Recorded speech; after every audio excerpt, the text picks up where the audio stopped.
Shalom. First and foremost, I want to give all praises, honor, and glory to Yahweh, Bahasham, Yahushai, Bahasham, Racha Kodash. Double honors to the elders and the apostles of Great Millstone, and peace and blessings to the elect. And today we're going to go into the book of Tobit, the 2nd chapter. Now when I was come home again, and my wife Anna was restored unto me with my son Tobias in the feast of Pentecost, which is the holy feast of the 7 weeks, there was a good dinner prepared me, in the which I sat down to eat.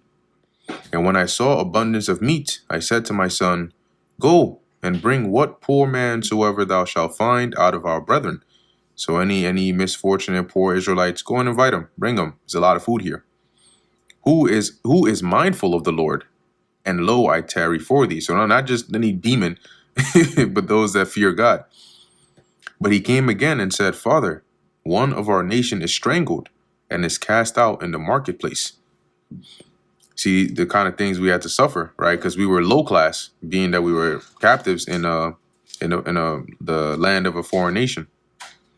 Then before I had tasted of any meat, I started up and took him up into a room until the going down of the sun. So he basically went there.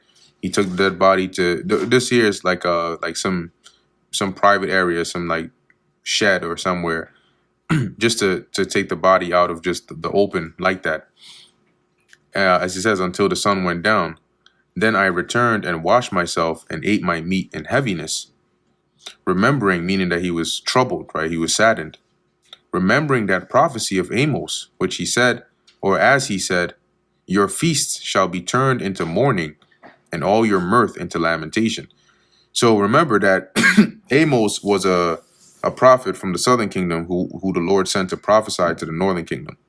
And he did prophesy prior to Tiglath-Pileser even coming up over there and deporting Israel. So at the time, remember that Tobit says that he was one of those that took heed to the words of the Lord. So hearing, he heard Amos prophesying, he was one of those that actually listened. And so here in captivity, he's saying he recalls, right, the words of Amos. And he even mentioned, or he mentions the words of Jonah. So he was one that listened to the prophets, okay, when they prophesied to Israel. Therefore I wept, and after the going down of the sun, I went and made a grave and buried him. But my neighbors mocked me and said, This man is not yet afraid to be put to death for this matter, who fled away, and yet, lo, he burieth the dead again. So they're like, yo, this guy must want to die. You know, weren't they just trying to kill him for burying dead bodies? And now he's back at it again? The same night I returned from the burial and slept by the wall of my courtyard, so in the outer court of his house, being polluted, and my face was uncovered. So because he had buried a dead body, he didn't want to go within, right? He stayed outside since he would be considered unclean. So as he lay there, he says here, and I knew not that there were sparrows in the wall. So he didn't notice there were some birds up there on that wall. And mine eyes being open, probably looking up at the skies, and those sparrows looked down and said, well, shit, let me let one on you.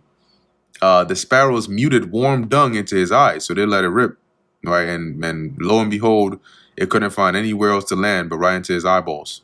Wham! And a whiteness came in my eyes, and I went to the physicians, but they helped me not. Moreover, Achaicurus did nourish me until I went on to Elimaeus. So he basically lost his sight. He became blind. And he went to, the physicians to try and get help, but they couldn't help him. They basically like there's nothing they could do to cure it, right? To heal him of it. And so all that time, since he couldn't really do his job, he's saying that Achaicurus did, provided, took care of him, and so on. Verse 11, and my wife Anna did take women's work to do, so she ended up having to work now. And this was likely like sewing, right? Making garments or clothing, or even mending ripped clothing and garments.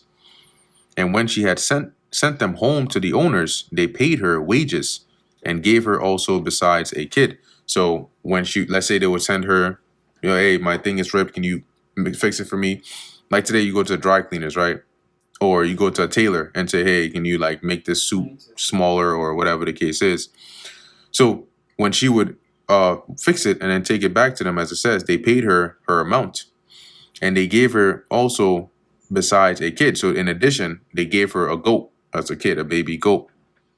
And when it was in my house and began to cry, I said unto her, from whence is this kid? Because remember, he's blind, but he hears this goat bleeding, right? Like making the goat sounds. And he's like, where'd you get a goat? He said, is it not stolen? So he basically assumed that it was stolen. She probably saw it out there and she just took it. It is, he said, render it to the owners, for it is not lawful to eat anything that is stolen.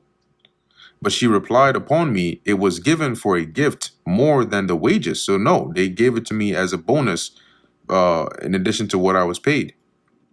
Howbeit I did not believe her, but bade her render it to the owners. And I was abashed at her. So basically he was like, nope, you got to take that back to them. And he was abashed, is like to be, when you blush out of embarrassment, kind of like that, right? He was kind of embarrassed, like, because he accused her and he's thinking that this is what she did. And he's kind of like embarrassed or ashamed that, damn, like why would you steal a goat? But she replied upon me, where are thine alms and thy righteous deeds? Behold, thou and all thy works are known. So she's like, and this was basically her snapping back, right? Like, look, all you saying this, that, and the third, right? With, being Mr. Holy and Mr. Righteous and all that. Where's all that now? We're poor. You're not working. We're living off of my wages. And now I get a bonus and you accusing me of stealing it, right? So what did all that good do you now? And that brings us to the end of the book of Tobit, the 2nd chapter. Lord willing, that was edifying to the elect. In closing, I want to give all praises, honor, and glory to Yahweh, Bahasham, Yahweh Shai, Bahasham, Rakha Kudash. And until next time, Shalom.